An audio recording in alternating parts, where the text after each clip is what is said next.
आम मतदाता यदि किसी राजनीतिक पार्टी से जुड़ता है तो उसके पीछे का कारण होता है उस पार्टी तथा उस मतदाता की विचारधारा का आपस में मिलना।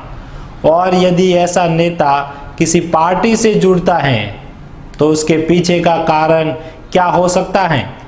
सत्ता, सम्मान या फिर स्वाभिमान और या फिर स्वार्थ।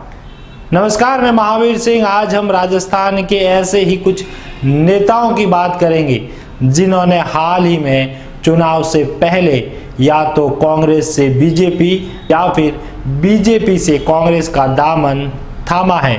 आसान भाषा में कहे तो पाला बदल दिया। चलिए तो हमारी खबर शुरू करें उससे पहले एक अपील, आप पहली बार चैनल पर आए हैं तो सब्सक्राइब जरूर करें।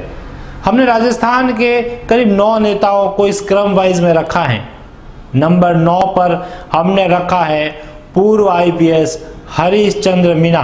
सेवानिवृत्ति के बाद साल 2014 में भाजपा ज्वाइन की। दौसा से सांसद का टिकट मिला। जीते भी 5 साल तक भाजपा में सांसद रहे, लेकिन लोकसभा चुनाव से पहले भाजपा छोड़कर कांग्रेस का हाथ थाम लिया। नंबर 8 पर रखा है राजस्थान में गत भाजपा सरकार के दौरान रतनगढ़ से 3 बार विधायक तथा मंत्री रहने वाले राम राजकुमार रिणवा को। इस बार उन्हें ना तो विधानसभा में और ना ही लोकसभा में भाजपा ने मैदान में उतारा, जिसके कारण पार्टी से नाराज चल रहे थे और अब कांग्रेस में शामिल हो गए हैं। नंबर 7 पर रखा है पूर्व मंत्री चंदनमल बेद के पुत्र तारानगर से 2 बार विधायक रहे डॉक्टर चंद्रशेखर वेद, जिन्हें भी विधानसभा से टिकट नहीं मिला तो कांग्रेस का दामन थाम लिया। नंबर 6 पर रखा है बीजेपी के संस्थापक सदस्यों में से एक जसवंत सिंह जसौल के बेटे मानवेंद्र सिंह जसौल को, जो बाड़मेर जैसलमेर सीट से 2004 में भाजपा से सांसद रहे, विधायक भी रहे, लेकिन फिर भाजपा से इनकी ऐसी ठनी की स्वाभिमान अमर रहे का नारा लगाते हुए कांग्रेस में शामिल हो गए। पूर्व मुख्यमंत्री वसुंधरा राजे के सामने विधायकी का चुनाव भी लड़ा। अब कांग्रेस के बैनर तले बाड़मेर जैसलमेर लोकसभा सीट से मैदान में है। नंबर 5 पर रखा है जाट नेता खिवसर विधायक हनुमान बेनीवाल को। एक समय था जब भाजपा और कांग्रेस दोनों ही पार्टियों की विचारधाराओं के खिलाफ थे। मोदी से लेकर वसुंधरा और अशोक गहलोत से लेकर तमाम नेताओं पर इन्होंने कई तरह के आरोप लगाए। विधानसभा चुनाव से पहले खुद की पार्टी भी बनाई और राजस्थान में सरकार बनाने का दावा भी किया।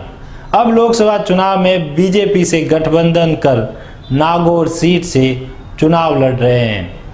मज़ेदार बात तो यह है कि इनका चुनाव चिन्ह इनकी राष्ट्रीय लोकतांत्रिक पार्टी की बोतल नहीं बल्कि टायर चुनाव चिन्ह मिला है। नंबर 4 पर है नागौर से पूर्व विधायक हबीबुर रहमान। 2013 में भाजपा से नागौर के विधायक थे। 2018 में भाजपा ने टिकट काटकर मोहन राम चौधरी को दे दिया।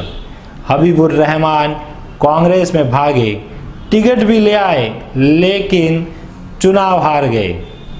नंबर 3 पर हैं जैतारण विधानसभा से 5 बार भाजपा के विधायक बनने वाले सुरेंद्र गोयल। भाजपा सरकार में 2 बार मंत्री तक रहे। इस बार 2018 के विधानसभा चुनाव में टिकट कटा तो कांग्रेस में शामिल हो गए।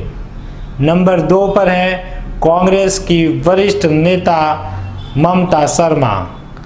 कई सालों तक कांग्रेस में रही, लेकिन विधानसभा चुनाव से पहले पार्टी को छोड़ दिया, वो भी इसलिए क्योंकि उनके बेटे को टिकट नहीं दिया गया। और चलिए नंबर 1 पर है घनश्याम तिवारी। आरएसएस, भाजपा और जनसंघ से लंबे समय तक जुड़े रहने वाले घनश्याम तिवारी भाजपा सरकार में मंत्री तक रहे, लेकिन 2018 में विधानसभा चुनाव से पहले स्वयं की पार्टी भारत वाहिनी पार्टी बनाई। विधानसभा चुनाव में पार्टी की जमानत जब्त हो गई और अब लोकसभा चुनाव में कांग्रेस का दामन थाम लिया। ये थे राजस्थान के कुछ नेता। पूरे देश में ऐसे सैकड़ों नेता हैं जो कभी इस पार्टी में तो कभी उस पार्टी में शामिल हो जाते हैं। पाला बदलने का इनका कारण चाहे कुछ भी हो, लेकिन कम से कम आम मतदाताओं को ये जरूर समझना चाहिए कि जब इन नेताओं के लिए किसी पार्टी की विचारधारा मायने नहीं रखती तो हम किसी एक विचारधारा के पीछे क्यों पागल हुए जा रहे हैं। हमें समझने की जरूरत है कि इन नेताओं के पीछे आपसी भाईचारा क्यों खराब किया जा रहा है। लोकसभा चुनाव के तहत राजस्थान में आगामी दिनों में मतदान होने वाला है, इसलिए उम्मीदवार को देखकर निष्पक्ष और स्वविवेक के साथ अपने मताधिकार का प्रयोग करें। धन्यवाद।